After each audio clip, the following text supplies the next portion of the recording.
My father was a careful man, meticulous even. He lived a life that was well measured, and if some considered him bland or dull, he didn't seem to mind it. He was moderately successful in his business. He was moderately well thought of by the community we lived in. When my mother went missing, he was, to anyone that might observe him or inquire, moderately worried and sad. He was the same as me, reasonable, patient, and generally kind in the unfocused way you might expect from a pleasant doctor or taxi driver. A detached civility and courtesy that had more to do with how my father was than how he felt about me. Not that I complained. Even when I was younger, I had enough sense to know so many kids had it worse. When my mother was around, they got along well enough, though he seemed to feed her the same brand of love as me. A bland, almost flavourless thing with an artificial aftertaste. I was 12 when she disappeared, and as much as I missed her, I was somewhat preoccupied with what would come next. Because I had known for some time that occasionally, just every few weeks or so, my father would go out into the woods. It never occurred to me to follow him, or to even question internally why I didn't consider doing so. My fear of my father was like a background radiation, invisible but ever present since I was old enough to understand that something was wrong, eating and mutating me slowly enough that I never stopped to wonder if everyone lived so tight with tension and foreboding, perpetually waiting for the other shoe to drop. When I saw him going into the woods one winter afternoon, I wondered if the time had finally come. He never went into those woods. He wasn't the outdoorsy type, as he was quick to point out as he pulled his lips away from dry, polished teeth and nod in that precisely affirmable manner that he had. A mannequin making the motions of a real man. He was just home from work, but an hour earlier than usual, which was odd in and of itself, when he parked and turned toward the trees instead of the house. I couldn't help but watch from my upstairs window, heart beating a little faster as a voice whispered to me that this was it. He was starting to unravel, and now we were going to see the thing that lay beyond those placid smiles and cool pats on the back. The thing that made Mom flinch when she heard the door open at night and made me stay in my room when I was home alone with him. I was terrified, but also relieved, because at least it would be over. Except it wasn't. He went deeper into the woods until I couldn't see him, and after an hour I gave up watching. When he came inside later that night, we didn't comment on his lateness, and neither did he. I went to bed, half expecting to wake up to screaming or not at all. But no, everything was fine. It was the same, except that occasionally, just every few weeks or so, my father would go out into the dark that lay between the trees. That continued until my mother vanished, and after a period of disruption where people searched and questions were asked, our lives went back to a form of normal. The dread I felt was constant now, but it was also an old and familiar friend by that point. I escaped to school or friends' houses when I could, and TV and books when I couldn't. For this part, my father left me alone past the threshold of attention and affection he felt he needed to show. His trips into the woods continued as long as I lived there. As soon as I graduated from high school, I moved out across the state to college. I went home that first Thanksgiving and Christmas, but after that, I never went back. He didn't mind. He called to check on me once a month, always the first day of the month at 8 o'clock, and other than that, we never spoke or saw each other again. I went back home to see his funeral and put his affairs in order, but nearly everything had already been done for me. He died in the backyard of a sudden embolism, but you'd think he'd known the moment he was going to go. Every corner of his life had been tucked and folded, lines even and corners crisp, much like the envelope he had left for me. It wasn't some heartfelt message of love or loss, and it wasn't a confession of some dark, secret life. It was just a single line, written in my father's small, neat script. It said, "It begins with the dreams." I rented a hotel for the 2 weeks I planned to be back in town. The house just wasn't an option. I couldn't stay in that place again. Just walking in felt like putting my foot into quicksand, and I could feel the hands of that past me reaching up and grasping at me, hungry to pull me back down. So I slept in a hotel room that could have been like any other hotel room in any city in the world, somewhere far away. And for the first couple of nights, it worked. Then, I started dreaming of the woods. I toyed with the idea of going into the woods since I'd gotten the call of my father's death. It had been years since I'd gone deeper in than the edge of the yard. I already spent most of my playtime away from home, and after I saw my father go there, it wasn't even a consideration. That was his place now, and whatever he did there, I didn't want to know about it. Maybe I would have just choked on my dreams of picking my way between those dark and tangled trees as residual trauma dredged up by stirring the muck of my childhood. But on the 4th day, the day after the first of my dreams, the estate lawyer gave me the envelope with my father's last words. When I pulled out of the parking lot, I headed away from town and back towards the house. I was a grown man, and I wasn't wasting another day of being afraid of letting that strange man poison my life.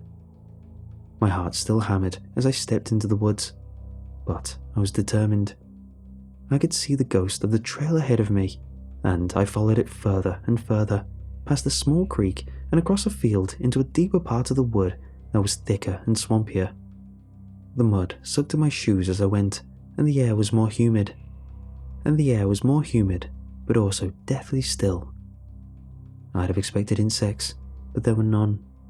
Bird sounds or furtive motions beneath the strange plants that grew here, but everything was silent.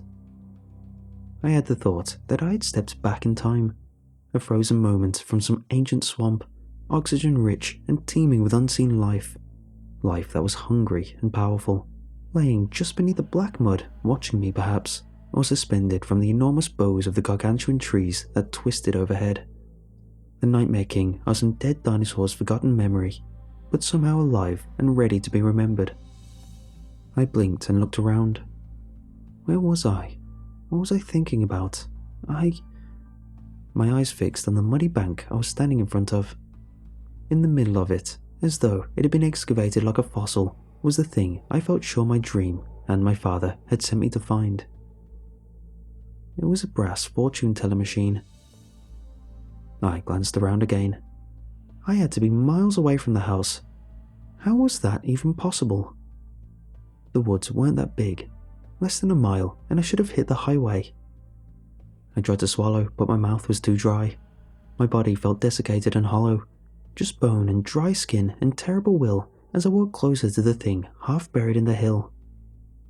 It was 5 feet tall, all polished wood and brass, though the metal was tarnished and the wood had begun to bleach and speckle after time in the wet sun.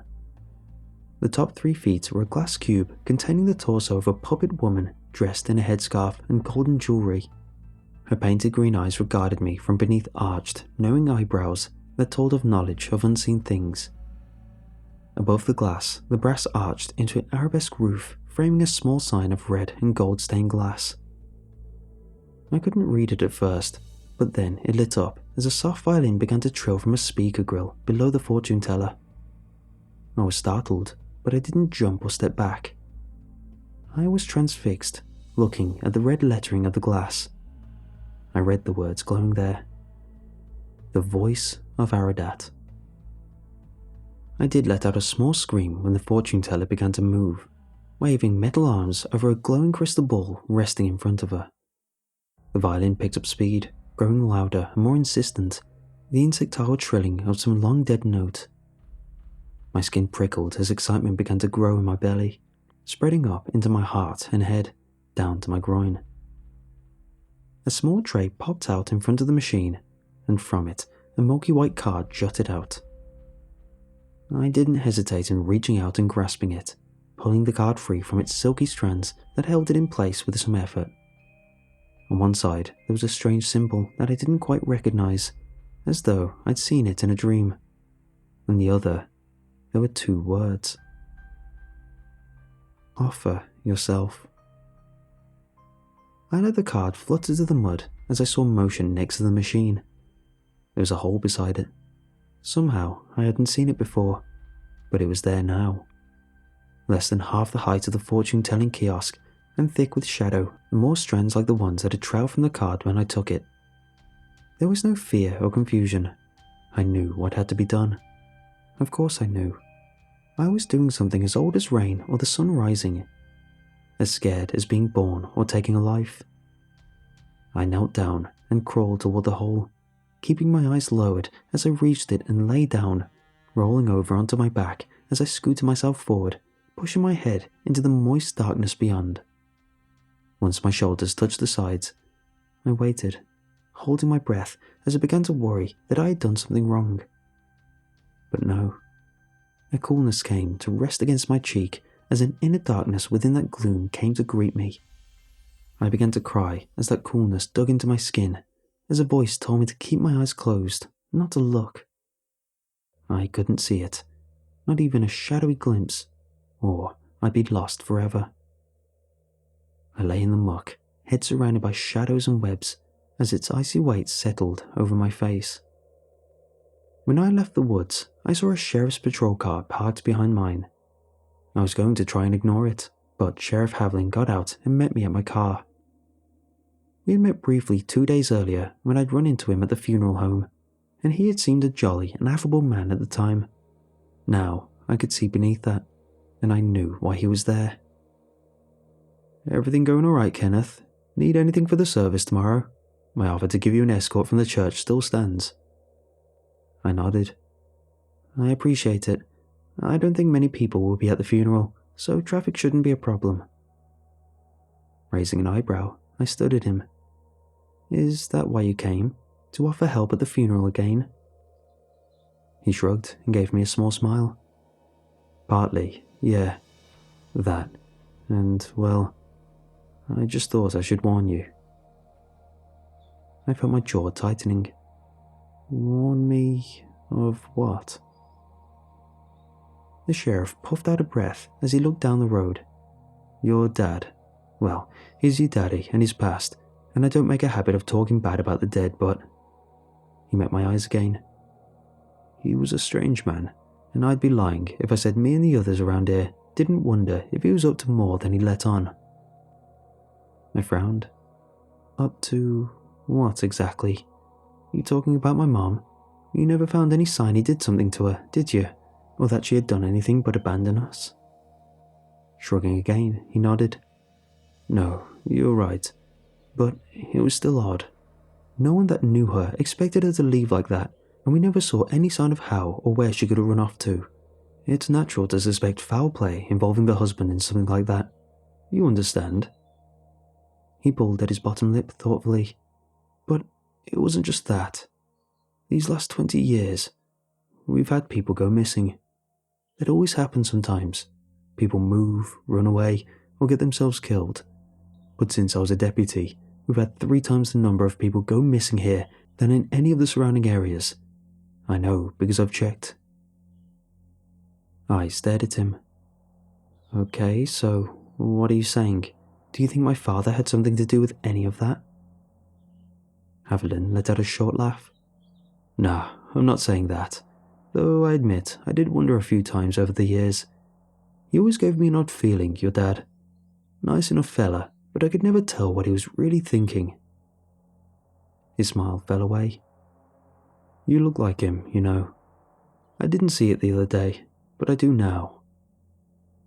I glanced past him to the swaying green of the woods. "I appreciate the sentiment and the offer of help, but I really do have a lot to do today. Was there more that you needed to tell me?" When I looked back at the man, his face was troubled. "Just, if you find anything going through your dad's stuff, things that don't belong or don't make sense, something that might belong to someone missing or, well, I don't know, anything that feels wrong." He swallowed. "If you find anything like that, let me know, yeah?" I gave him a smile, not too friendly or happy, but not too cool or hard as I nodded. "Sure thing, Sheriff. I'll be sure to do that." Seemingly satisfied, he stepped back from my car. Well, I'll let you get back to it. I know you want to get done and back to your life, living in Colorado, right? I paused in opening the car door to glance back at him. I did, yes. But I'm going to be staying here now. Haviland raised his eyebrows. Really? I got the idea the other day you were hot to be done and on your way. What changed your mind? I studied him for a moment. You know how it is. The past is a powerful thing. I guess I just realized where I am. A distant wind picked up behind the man, rustling the trees and pushing him hard enough to make him have to catch his hat. Fumbling with it awkwardly, he looked back at me. Where's that? I sucked in a deep breath. The air smelled rich and thick with a dozen different scents. I smiled slightly at the fear I smelled coming from him. Home.